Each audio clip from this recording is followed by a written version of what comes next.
তোদের বড়দের সকলে গরিবের নিঃস্বের ফকিরের। আসসালামু আলাইকুম ওয়া রাহমাতুল্লাহি ওয়া বারাকাতুহু। শুধু দর্শক সকলকে স্বাগত জানাচ্ছি আরও একটা ইন্ডিয়ান ভিসা রিলেটেড ব্লগে। আজকে আমি জানাবো যে অ্যাটেন্ডেন্ট ভিসা কারা পেতে পারে একজন রোগীর ক্ষেত্রে। তো অ্যাটেন্ডেন্ট ভিসা হচ্ছে এমন একটা ভিসা যেটা হচ্ছে মেডিকেল ভিসার সাথে দেওয়া হয় একজন রোগীর সাথে রোগীকে দেখভাল করার জন্য কে যাচ্ছেন ঠিক যে ব্যক্তিটা যায় তাকেই বলা হয় অ্যাটেন্ডেন্ট, এবং তার ভিসাটা হচ্ছে অ্যাটেন্ডেন্ট ভিসা। এবং এই অ্যাটেন্ডেন্ট ভিসায় একজন ভ্রমণকারী অবশ্যই রুগীকে সাথে করেই তাকে ইন্ডিয়াতে ভ্রমণ করতে হবে, তিনি রুগী ছাড়া ইন্ডিয়াতে এন্টার করতে পারবে না।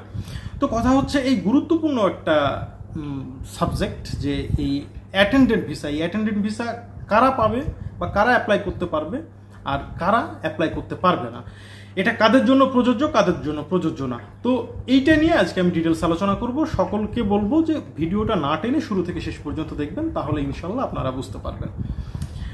তো প্রথম কথা হচ্ছে যে আপনাকে এমন একজনকে মানে অ্যাটেন্ডেন্ট হিসেবে বাছাই করতে হবে যিনি আপনার ব্লাড রিলেটেড, এবং আপনি যে সমস্ত কাগজপত্রগুলো জমা করবেন আইভ্যাকে সেই সমস্ত কাগজপত্র দ্বারাই যেন প্রমাণ হয়ে যায় যে তিনি আপনার ব্লাড রিলেটেড। যেমন মনে করেন আপনি আপনার বাবাকে সাথে নেবেন, তো আপনার বাবার নাম অবশ্যই আপনার পাসপোর্টে এনআইডিতে আছে, তাহলে এটার জন্য আর কোনো ডকুমেন্টস লাগবে না যে ইনি আপনার বাবা, এটা প্রমাণ করতে। বা আপনার মা বা আপনার ভাই বোন, হ্যাঁ আপনার ভাই বোনের পাসপোর্টেও যেটা বাবা মার নাম থাকবে আপনার পাসপোর্টেও থাকবে, সুতরাং এখানে কিন্তু কোনো প্রমাণের দরকার হবে না। কিন্তু এখন যদি এমন হয় কোনো দুঃসম্পর্কের আত্মীয় অথবা কাছাকাছি কোনো আত্মীয়, মনে করেন আপনার চাচা যাবে বা চাচাতো ভাই যাবে, চাচাতো বোন, মামাতো বোন, খালাতো ভাই, খালাতো বোন বা খালা, মামা, ফুপু এরা যাবে, তাহলে সেক্ষেত্রে কি এই ক্ষেত্রে কিন্তু ডকুমেন্টস বলতে গেলে আপনার কাছে থাকবে না। তাহলে এই ডকুমেন্টসটা কিভাবে দিবেন? রিসেন্টলি আমার কাছে এক ভাই এসেছিলেন, তিনি দিল্লিতে চোখের চিকিৎসা করার জন্য যাবেন। তো যে ঘটনাটা ঘটেছে, তিনি অ্যাটেন্ডেন্ট হিসেবে তার দুলাভাইকে নিয়েছিলেন, এবং আইভ্যাক অফিসে যখন তিনি ফাইল জমা দিতে গিয়েছেন তার ফাইলটা জমা হয়েছে কিন্তু তার দুলাভাইয়ের ফাইলটা জমা হয় নাই, কারণ ইনি যে তার দুলাভাই তার কাছে তো কোনো ডকুমেন্টস নাই।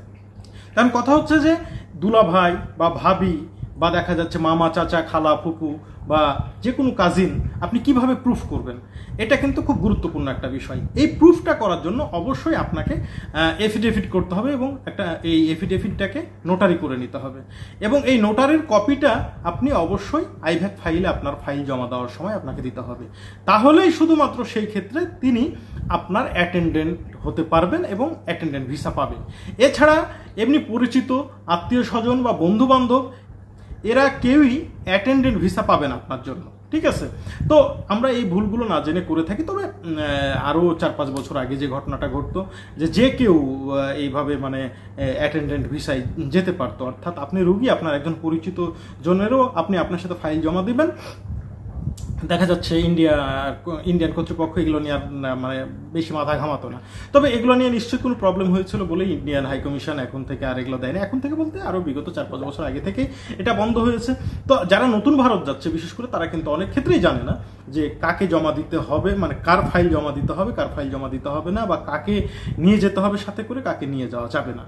তো আশা করি সংক্ষেপে আমি আপনাদেরকে এটা বোঝাতে পেরেছি। যদি এই বিষয়ে আপনাদের আরও কোনো কোশ্চেন থাকে অবশ্যই আপনারা কমেন্ট বক্সে কমেন্ট করে জানাবেন।